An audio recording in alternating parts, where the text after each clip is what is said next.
Podcast A12.com. Aqui você ouve mais informação.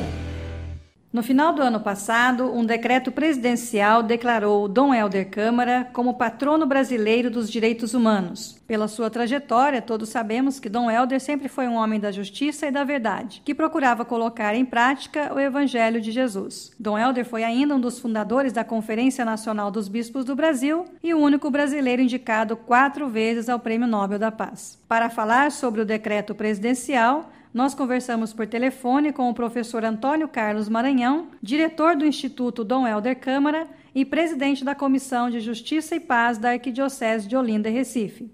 Professor Antônio, seja bem-vindo.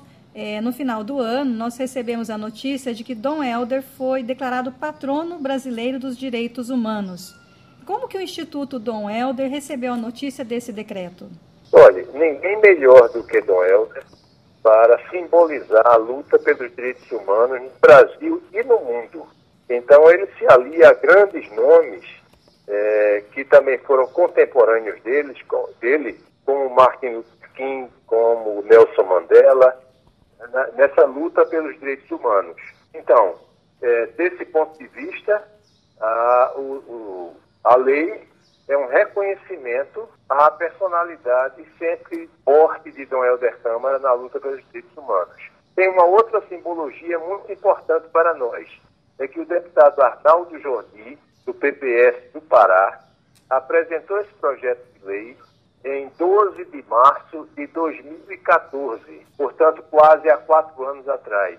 E 12 de março de 2014 foi o dia da designação, da nomeação de Dom Hélder como arcebispo de Olinda e Recife. 50 anos depois, ele foi nomeado arcebispo em 12 de março de 1964. Então isso foi muito, muito bom. Pena que, ao contrário do que aconteceu nesses últimos anos, esse projeto, que era uma lei simples, uma única frase, sem artigos, sem incisos, sem nada a mais, passasse 4 anos se arrastando por comissões na Câmara e no Senado. Isso é um indicador ruim da importância que foi dada pelos nossos congressistas a esse fato, que não é único. A gente tem, por exemplo, outras indicações também de coisas que se arrastaram por 4 anos, como a lei, as diretrizes nacionais da educação, que hoje estão sendo enterradas por um ministério cujo ministro era um dos deputados que aprovou essas diretrizes enquanto deputado em 2014. Mas o que nós lamentamos é que isso tenha se arrastado por esse tempo e sido promulgado numa ocasião em que o Congresso Nacional e o Executivo dão celeridade a projetos que desconhecem os direitos humanos, que revogam direitos que foram adquiridos com muita luta pela população e que querem lançar toda a carga dessas reformas nas costas do trabalhador, especialmente daqueles empobrecidos. Da mesma maneira como nós estamos alegres por esse reconhecimento a partir de uma proposta numa data tão significativa como o cinquentenário da indicação dele como arcebispo de Olinda e Recife, nós estamos também lembrando que isso está saindo numa hora em que tanto o Executivo quanto o Legislativo não fazem jus à questão da defesa dos direitos humanos.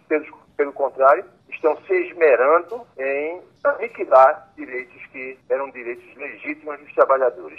De fato, Dom Hélder tem tanto a dizer, mas não está sendo bem ouvido, né, professor? Exatamente. Aproveitando um pouco o que a gente está começando esse ano, e esse ano é um ano de eleições presidenciais, o senhor poderia dizer para a gente, por exemplo, como que o exemplo de Dom Hélder pode, então, iluminar, né, nós, cidadãos, na hora, então, de escolhermos os nossos governantes? Pois é.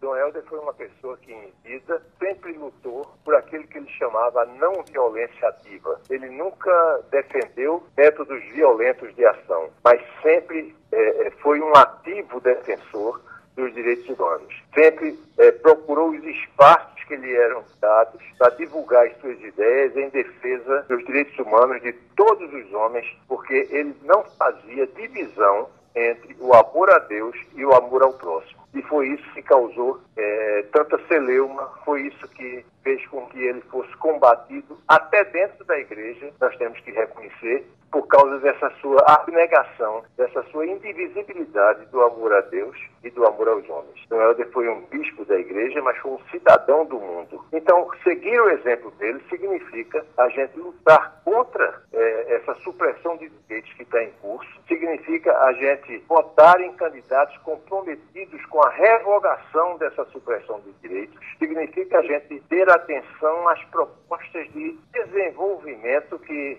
estão colocadas na mesa, se é um desenvolvimento inclusivo, se é um desenvolvimento que contempla toda a população, ou se é um desenvolvimento que concentra riquezas, que infelizmente é aquele que está prevalecendo no mundo e agora no Brasil. Professor, antes da gente terminar esse bate-papo, essa conversa sobre Dom Helder, né? O senhor trabalha numa comissão, Justiça e Paz, que nasceu justamente do empenho de Dom Helder.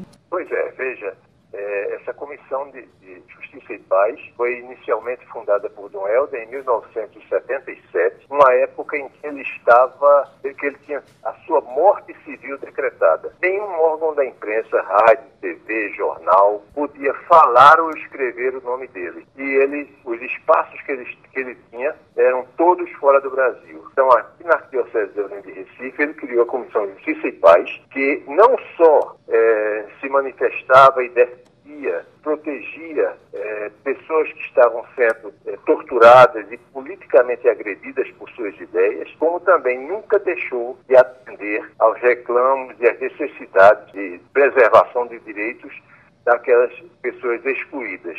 Tem várias experiências dessa época que estão sendo resgatadas novamente agora.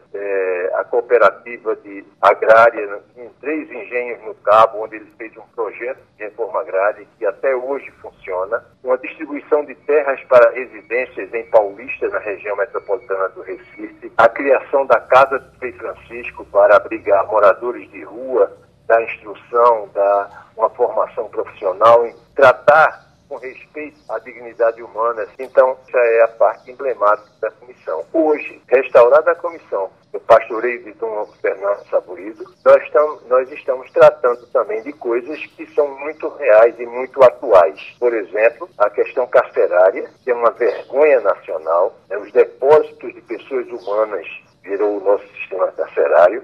Temos aqui um problema complicado de agressão a direitos humanos em relação a comunidades quilombolas e a antigos moradores da grande área que forma o complexo portuário e industrial de Suape. Não está sendo bem tratado, que não está sendo devidamente respeitado pela implantação desse complexo. E, então, temos tido um trabalho junto a essas comunidades. São 38 comunidades quilombolas e de antigos pescadores que estão ameaçados pela implantação do complexo portuário e industrial de Suape. Ou seja, na linha daquilo que Dom Helder pregava sempre, que é um desenvolvimento integral, uma pregação que se antecipa a essa igreja em saída do Papa Francisco. Então é esse o trabalho que nós estamos começando a desenvolver novamente aqui em Olinda e Recife, com o apoio de Dom Fernando, com o apoio da Arquidiocese, de fortalecimento daqueles que não têm voz,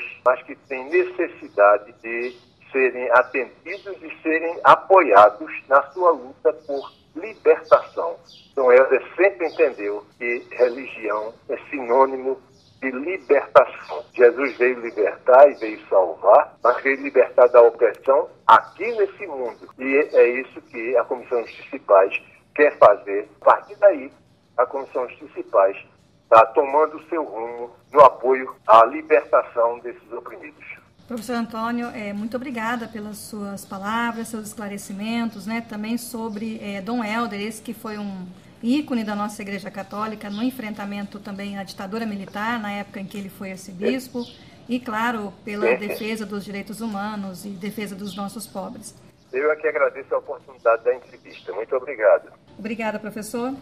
Acompanhe essa e outras notícias exclusivas da nossa redação no a12.com e nas nossas redes sociais. Elisângela Cavalheiro para o a12.com. Podcast a12.com. Aqui você ouve mais informação.